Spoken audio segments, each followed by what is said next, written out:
एक सवाल जो मुझसे अक्सर पूछा जाता है, लाल किताब में कोई दशा है भी या नहीं।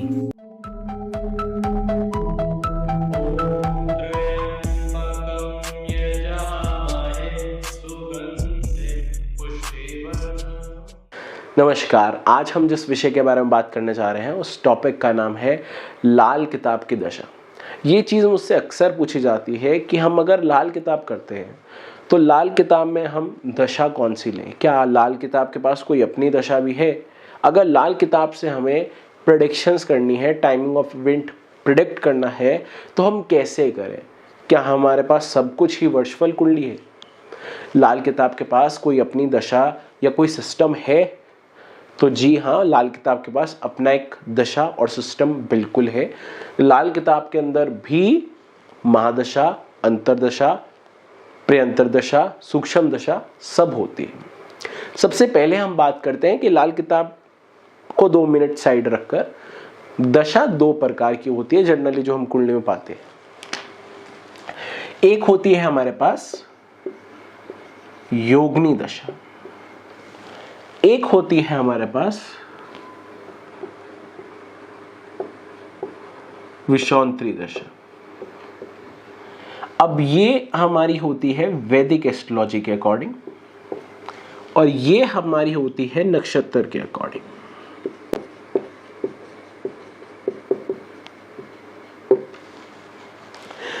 अगर आप नक्षत्र एस्ट्रोलॉजी को ज्यादा प्रेफरेंस देते हैं तो आप नक्षत्र एस्ट्रोलॉजी के साथ जो दशा यूज करना चाहेंगे वो योगिनी दशा करेंगे। योगिनी दशा के अंदर जो आता है वो चर दशा होती है।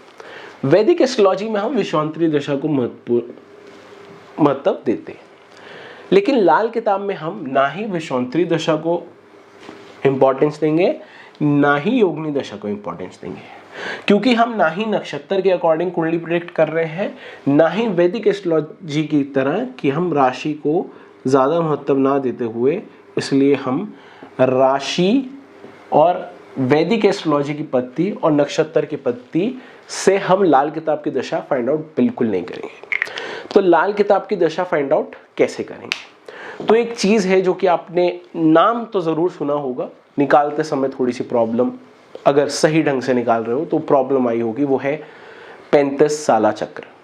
बहुत सारे लोग अपने अपनी तरीके से समझाते हैं 35 साला चक्कर, बट 35 साला चक्कर को बहुत अच्छी तरह अगर समझ आ गया तो आपको लाल किताब की दशा समझ आ जाएगी। और लाल किताब की दशा में 2 महत्वपूर्ण चीज़ होती है, वो है 35 साला चक्कर, 36 साला चक्कर और धोखे की ग्रह की तलाश। तो लाल किताब में हमारा 35 साला चक्कर काम कैसे करता है? 35 साला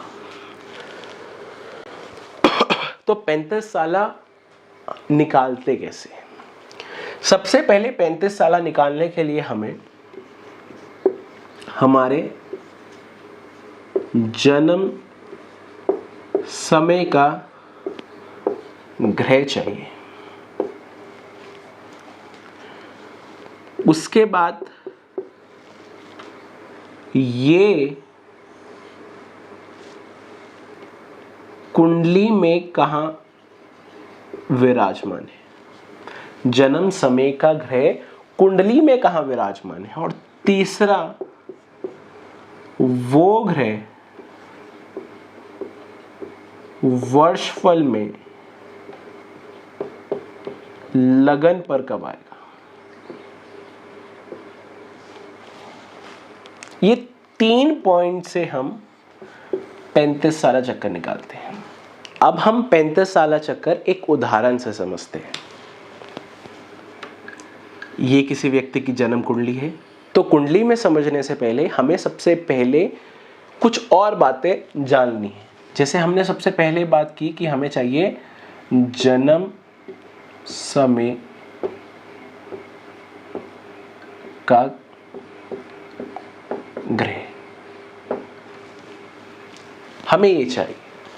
तो हमें इसको निकालने से पहले ये जानना होगा कि कौन सा ग्रह का समय जन्म समय हमारा मिलता है। उसके लिए हम लिख देते हैं यहाँ कि गुरु का सुबह 6 बजे से 8 बजे तक गुरु का समय होता है। सूर्य देव का समय 8 बजे से 10 बजे तक सूर्य देव का समय होता है।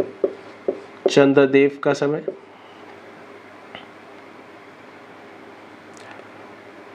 10 बजे से 11 बजे तक चंद्रदेव का समय। मंगलदेव का 11 बजे से 1 बजे तक। मंगलदेव के बाद शुक्रदेव 1 से 4 बजे तक। बुध देव का 4-6 बजे तक। राहु देव का 6 से 8 बजे तक। शनिदेव का 8 से 4 बजे तक सुबह के। और सुबह के 4 बजे सुबह के केतु देव 4 AM to 6 AM केतु देव का समय होता है। तो ये आप चेक कर सकते हैं कि आपका जन्म समय कौन सा है, इसमें से किसके अंदर आप किस समय में पैदा हुए हो, उस समय का ग्रह आपको मिल जाएगा। तो अब हमें फाइंड आउट करना है वो जन्म समय का ग्रह हमारी कुंडली में कहाँ विराजमान है। तो लाल किताब के ये फर्स्ट हाउस, ये सेकंड हाउस, ये थर्ड हाउस, ये फोर्थ, ये फिफ्थ, ये सिक्स्थ, ये सेवंथ, ये एट्थ, ये 9th, 10, 11, 12।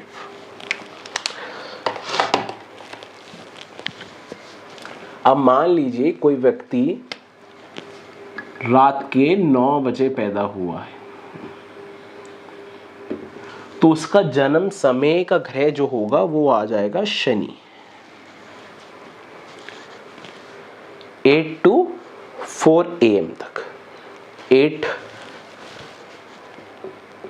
PM to 4 AM तक शनिदेव का समय है। शनिदेव अगर आपके लगन में ही विराजमान है तो मुबारक हो कि आपकी दशा शनिदेव से ही स्टार्ट होगी। क्यों? क्योंकि हमने एक चीज बोली थी, हमारा नेक्स्ट पॉइंट, कि जब वो लगन का ग्रह वर्षफल में दोबारा से लगन पर आ जाएगा तो हम बोलेंगे कि आपका 35 साला चक्कर उस दिन से उस ग्रह से शुरू होगा। तो आपके फर्स्ट हाउस में शनि है, जन्म समय का ग्रह, और फर्स्ट हाउस ही ये इस साल का वर्षफल में भी ये शनि फर्स्ट हाउस में ही आएंगे। लाल किताब का वर्षफल का चार्ट ये आपको डिस्प्ले में शो हो रहा है। इस चार्ट में आप देख सकते हैं कौन सा ग्रह, कौन सा घर किस साल में तख्त पर आएगा, फर्स्ट हाउस में आएगा। लाल किताब के वर्षफल में कुछ चीज़ें जाननी बहुत महत्वपूर्ण है। ये कॉलम रिप्रेजेंट करता है हमारे ईयर्स को, ये रो रिप्रेजेंट करती है हमारे हाउसेस को। शनि हमारे लगन कुंडली में फर्स्ट हाउस में थे, तो वर्चुअल कुंडली में फर्स्ट ईयर में फर्स्ट हाउस का प्लैनेट फर्स्ट हाउस में ही आता है। तो अगर आपका शनिदेव फर्स्ट हाउस में है तो वो फर्स्ट पहले साल, जिस साल आप पैदा हुए उसी साल ही आपका 35 साल चक्कर उसी ग्रह से स्टार्ट होगा। दूसरे साल और दूसरे घर, ये एक बात हो। अगर आपका शनि इस घर में है तो दूसरे साल से आपका शनिदेव स्टार्ट होंगे। अगर आपके शनिदेव इस भाव में है तो तीसरे साल से शनिदेव आपके 35 साल चक्कर की महादशा में स्टार्ट होंगे। अगर चौथे भाव में है तो चौथे साल से शनिदेव आपकी दशा में स्टार्ट होंगे। पांचवें भाव में है तो पांचवें साल से शनिदेव आपके दशा में स्टार्ट होंगे। अब वर्षफल कुंडली में देखें, दूसरे साल दूसरे भाव का स्वामी लगन पर आएगा, तीसरे साल तीसरे भाव का स्वामी लगन पर आएगा, चौथे साल चौथे भाव का स्वामी लगन पर आएगा। अब मेजर एक चीज आती है कि 6th हाउस में अगर है तो 9वें साल से वो ग्रह 9वें साल में वो ग्रह फर्स्ट में आएगा, और 9th हाउस में है तो छठे साल में वो ग्रह फर्स्ट में आएगा। बाकी सब हाउसेस में सेम प्रेडिक्शंस होती है, मतलब जिस भाव में है उसी भाव के अकॉर्डिंग उस साल के अंदर वो ग्रह तख्त पर आएगा। एक बार हम ये भी जान लेते हैं कि किसकी दशा कितने साल की होती है और किसके बाद किसकी दशा आती है। तो हम गुरु से स्टार्ट करते हैं। तो गुरु की दशा होती है 6 इयर्स की। गुरु के बाद हमेशा सूर्यदेव की दशा आएगी और ये होगी 2 इयर्स की। सूर्यदेव के बाद हमेशा चंद्रदेव की दशा आएगी और ये होगी 1 ईयर की। चंद्रदेव के बाद हमेशा शुक्रदेव की दशा आएगी और ये होगी 3 इयर्स की।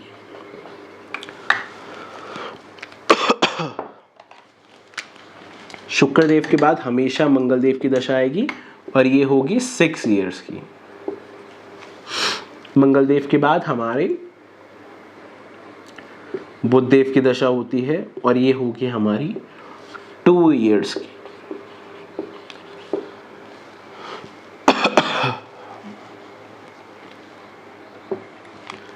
बुधदेव के बाद हमारे शनिदेव की दशा आती है और ये होती है हमारी 6 इयर्स की। शनिदेव के बाद हमारे राहुदेव होते हैं, इनकी दशा भी 6 ईयर होती है, और राहुदेव के बाद केतुदेव होते हैं, इनकी दशा 3 इयर्स होती है। केतुदेव के बाद अगेन गुरुदेव की दशा। तो ये हमारा एक दशा सिस्टम है लाल किताब के अकॉर्डिंग। अब इनके अंदर अंतर दशा किस अनुसार होती है? 2 ईयर की एक अंतर दशा होगी, इनके अंदर 8 मंथ की एक दशा होगी, इनके अंदर 4 मंथ की एक दशा होगी, इनके अंदर 1 ईयर की एक दशा होगी, इनके अंदर 2 ईयर की, 8 month, 2 year, 2 year and 1 year, 1 year. अब हम बात करते हैं कि शनि मान लीजिए 1 से 12 किसी भी भाव में, तो दशा 35 साल चक्कर और लाल किताब की दशा किस अनुसार हमारी स्टार्ट होगी। तो फर्स्ट हाउस में शनि है तो फर्स्ट ईयर में शनि की दशा स्टार्ट होगी। शनि की दशा जो होती है वो 6 साल तक होती है, तो 1 से 6 साल तक शनि की दशा होगी। राहु की दशा 7 से 12 साल तक होगी। केतु की दशा 13 से 15 साल तक होगी, और ऐसे ही गुरु की दशा 16 साल से 21 साल तक होगी। मतलब ये जनरल जो हमारी आम दशा होती है वैसे ही स्टार्ट हो जाएगी हमारी 35 साल दशा, अगर शनि लगन में है तभी। अब मान लेते हैं शनि हमारे 2nd हाउस में है, तो 2nd ईयर से हमारे शनिदेव की महादशा शुरू होगी।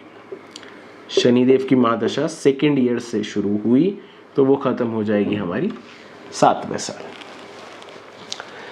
अब जब हम पैदा हुए तब किसकी दशा थी? तो शनिदेव से पहले किसकी दशा आती है? शनिदेव से पहली दशा आती है बुधदेव की। बुधदेव का 1 साल, सिर्फ 1 साल ही बुधदेव की दशा होगी, सिर्फ 1 साल की। लेकिन जनरली बुधदेव की दशा होती है 2 साल, 2 इयर्स की दशा होती है। तो जब 2 इयर्स की दशा होती है बुध की, तो हमारी बुध की सिर्फ 1 साल की दशा हमें मिली है, 1 साल की पेंडिंग है। तो वो 34th ईयर में अगेन बुध की दशा दोबारा से हमें 1 साल की बुध की दशा दोबारा से मिलेगी, तभी हमारा 35 ईयर्स साइकिल कंप्लीट होगा।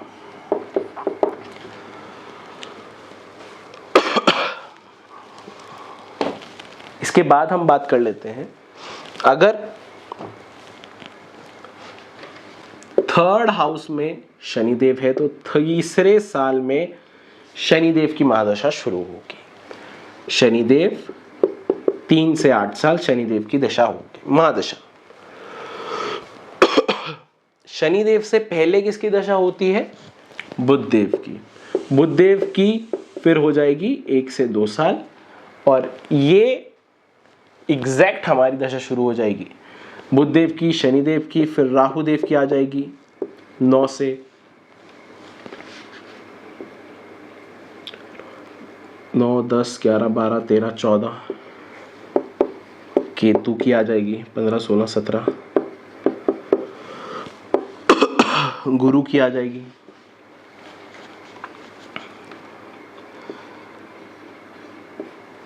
18, 19, 20, 21, 22, 23, फिर सूर्यदेव की आ जाएगी 24, 25। ऐसे ही ये साइकिल कंप्लीट हो जाएगी एग्जैक्ट 35 ईयर्स पर जाकर। मतलब मंगल देव की दशा जो होगी इसमें, वो दशा एग्जैक्ट होगी 30 से 35 एज तक मंगल देव की दशा होगी, और ये हमारा एग्जैक्ट 35 ईयर्स कंप्लीट हो जाएंगे। मतलब किसी की दशा पेंडिंग नहीं रहेगी। अब हम बात करते हैं एक्सेप्शंस की। हमने बात की कि 6th हाउस में 9th ईयर में एंड 9th हाउस में 6th ईयर पर दशा स्टार्ट होती है। तो शनिदेव अगर 6th हाउस में है तो हम बोल रहे हैं 9th ईयर पर शनिदेव की दशा स्टार्ट होगी। पहले किसकी होगी? शनिदेव से पहले आते हैं बुधदेव, 7 to 8 बुधदेव आ गए, फिर आ गए मंगलदेव, 1 to 6 मंगलदेव। ऐसे ही आगे करते रहे अगर हम, तो राहुदेव की आ गई 15 to 21, उसके बाद 15 to 20, फिर केतु देव की आ जाएगी हमारी 21, 22, 23, फिर आ जाएगी हमारी गुरु की 24, 25, 26, 27, 28, 29। इस गुरु के बाद आ जाती है हमारी सूर्यदेव की 30 एंड 31, चंद्रदेव की 32 और शुक्रदेव की 33, 34, 35, 33 to 35 शुक्रदेव की। तो ये अगर शनि 6th हाउस में है तो ये आपका 35 साल चक्कर बनेगा, और इसी के अकॉर्डिंग हमारी यही हमारी दशा सिस्टम भी बनेगा।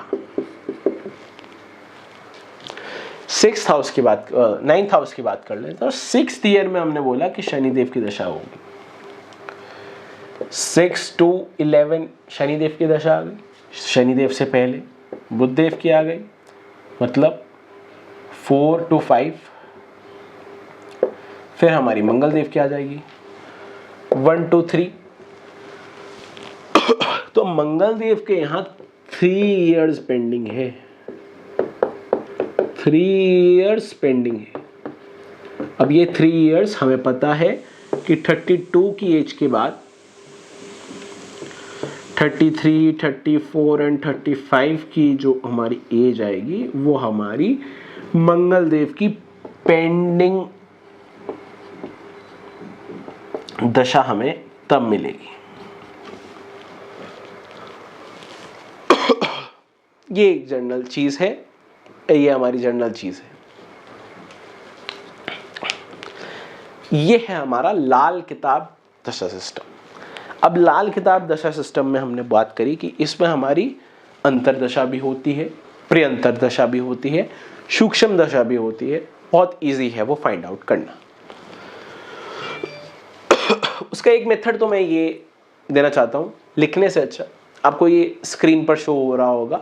एग्जैक्ट चार्ट कि अगर ये दशा है, इस दशा के अंदर ये ग्रह की अंतर्दशा चलती है, और उस अंतर्दशा के अंदर भी अगर अंतर्दशा मतलब पर्यंतक दशा जाननी है तो उस ग्रह के अंदर जो अंतर्दशा लिखी है, जैसे मान लीजिए गुरु में गुरु की महादशा है, गुरु की अंतर्दशा, तो गुरु की महादशा में, गुरु की अंतर्दशा में आप पर्यंतर दशा जान सकते हो, गुरु के ही आगे जो अंतर्दशा लिखी है वही एग्जैक्ट लिख कर, ऐसे इजीली आपको मिल जाएगा। ऐसे ही आप बाकी में भी सेम ऐसे ही आगे आगे करते रहोगे तो आपको सब कुछ मिल जाएगा। याद रखें, उसी के नीचे लिखा आ रहा है मंथ ईयर, उतने ही समय की अंतर्दशा होगी, इस चीज का ध्यान रखें। अब हमने लाल किताब की दशा तो जान ली, बट इस दशा का यूज कैसे करना है अब हम वो जानते हैं। तो हमारे पास x, y, z किसी की भी दशा आ गई, हम उसे वर्षफल कुंडली में ले जाएंगे। वर्षफल कुंडली में, अब वर्षफल कुंडली,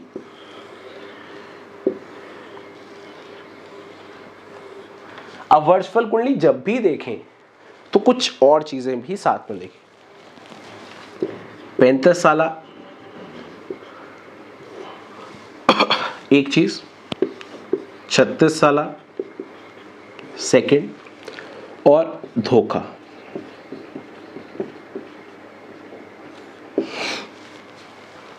और मंथ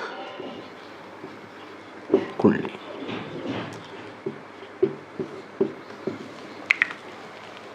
ये 4 चीजें जरूर देखें। अब ये 4 चीजें पता है अगर आपको, अब धोखे को हम एक और जो मैं बोलता हूं वो बोलता हूं 12 साला। ये चीजें अगर आपको पता चल गई तो मान लेते हैं हमारे शनि की दशा है, शनि लगन में आ जाता है, तो आइडेंटिफाई करें शनि लगन गुड और बैड।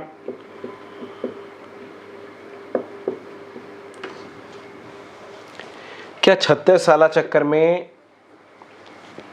या धोखे के ग्रह में शनिदेव ही तो नहीं आ रहे?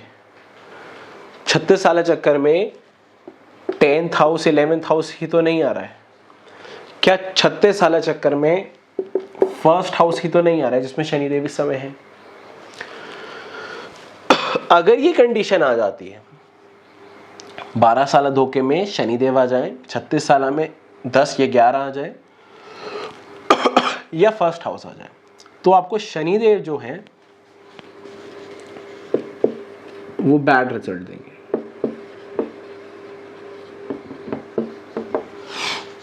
पहली चीज। दूसरी चीज के बारे में बात करते हैं। शनिदेव वर्षफल कुंडली के अकॉर्डिंग अच्छे हैं या बुरे हैं, वो मैं बार बार बोल रहा हूं, वो आपको फाइंड आउट करना है, उसके थ्रू भी आप पता करें। अब 1st हाउस के लिए मेजर हाउसेस कौन कौन से हैं? 1st हाउस के लिए 10th हाउस हमारा धोखा होता है, 8th हाउस से हमारी टक्कर होती है, 8th हाउस हमारे आंख गिना घर 8 है उसकी 11 से हरदम चलता हो। 1st 8 11 10 ये मेजर हाउसेस हैं जो आपको देखने हैं। 3rd भी ले लीजिए, 3rd और इसका आपस में अचानक चोट का भी संबंध है, तो ये हाउसेस आपको देखने हैं 1st के लिए जर्नली, जो आपको अच्छी तरह डिकोड करेंगे शनिदेव का। ठीक है जी, अगर आपको ये पता चल गया कि गुड है बैड है जो भी है, उसके अकॉर्डिंग आप रिजल्ट्स देंगे और उसके अकॉर्डिंग ही आप शनि की दशा अच्छी या बुरी बताएंगे। बट ये तो वर्षफल कुंडली होगी। लगन कुंडली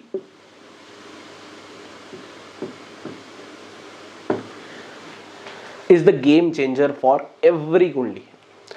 लगन कुंडली में अगर शनि अच्छा है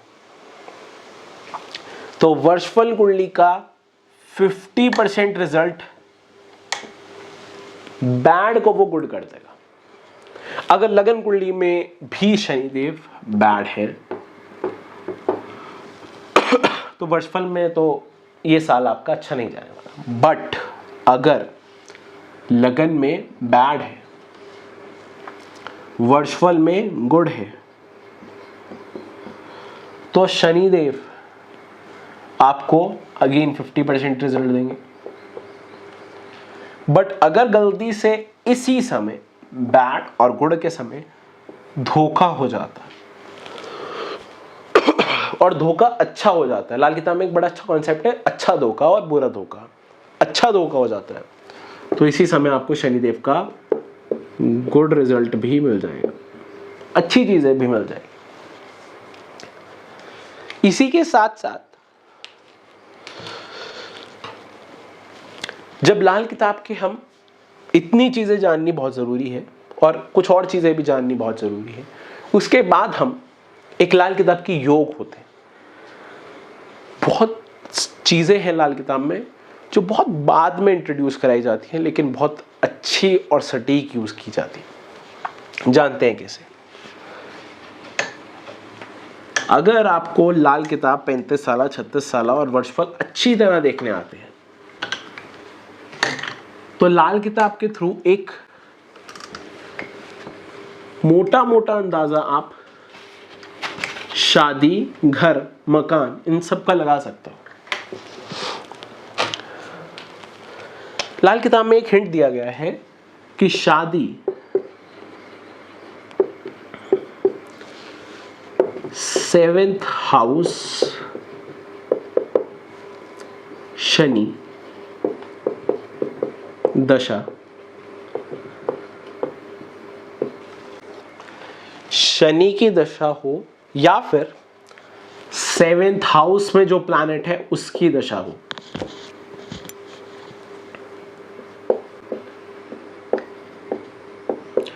या फिर शनि की अंतर्दशा हो।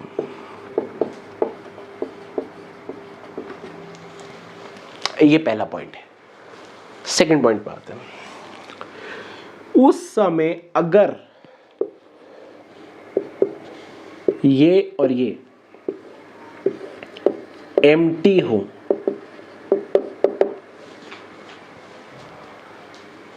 या बुध प्लस शुक्र प्लस शनि, इनका किसी भी तरह वर्षफल कुंडली में, ये वर्षफल कुंडली है,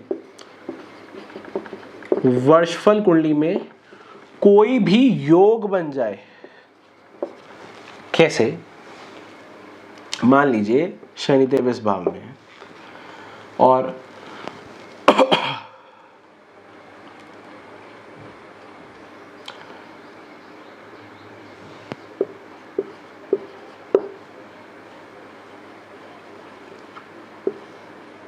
मान लीजिए शनिदेव इस भाव में है और बुध,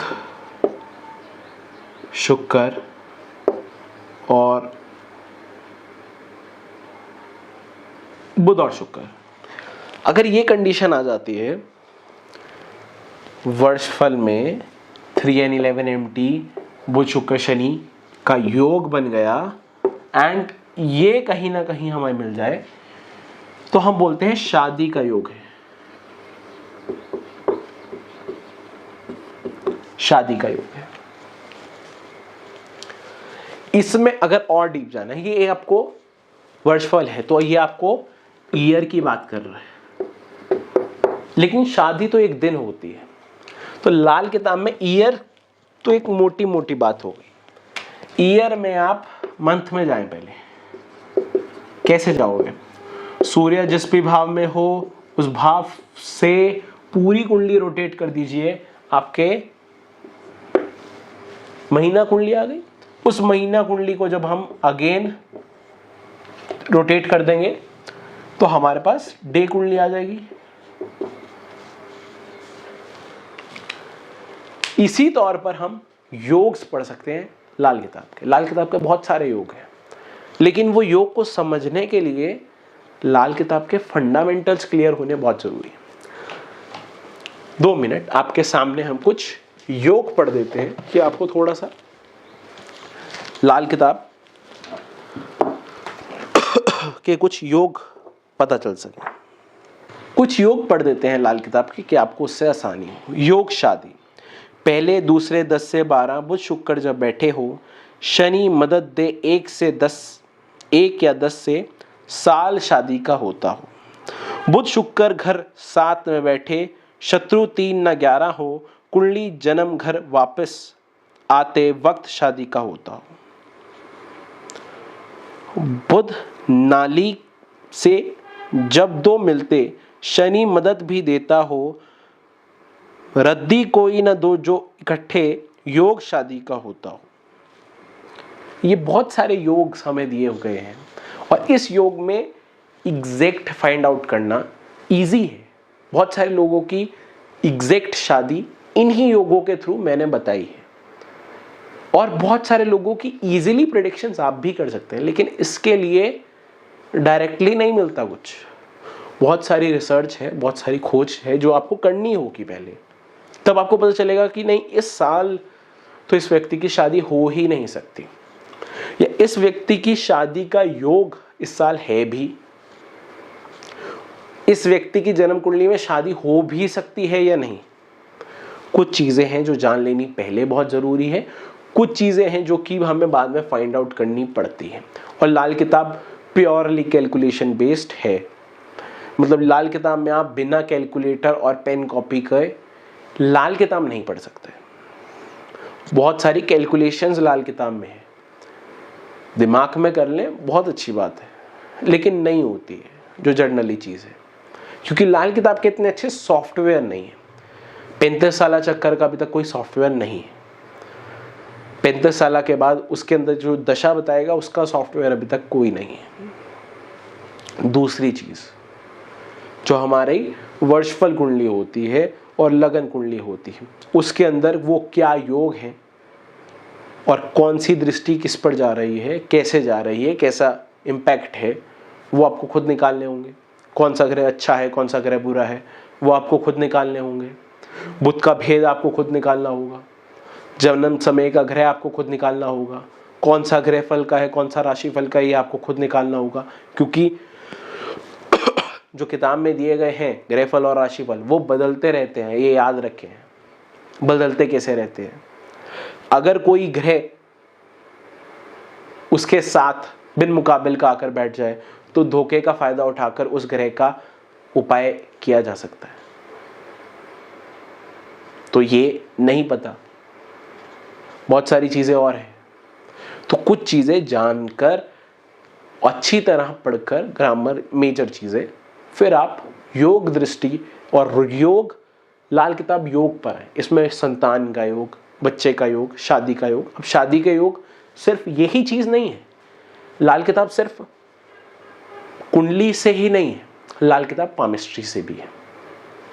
अब शादी का योग के लिए हमारा हाथ बहुत महत्वपूर्ण है। ये जो 2 रेखाएं हैं यहाँ, ये शादी और शुक्र की रेखाएं होती हैं। इन रेखाओं से बहुत ज़्यादा पता चलता है। दूसरी चीज़, शुक्र पर्वत कैसा है, बुध और शुक्र की आपस में तालमेल कितनी है, पामिस्ट्री के थ्रू।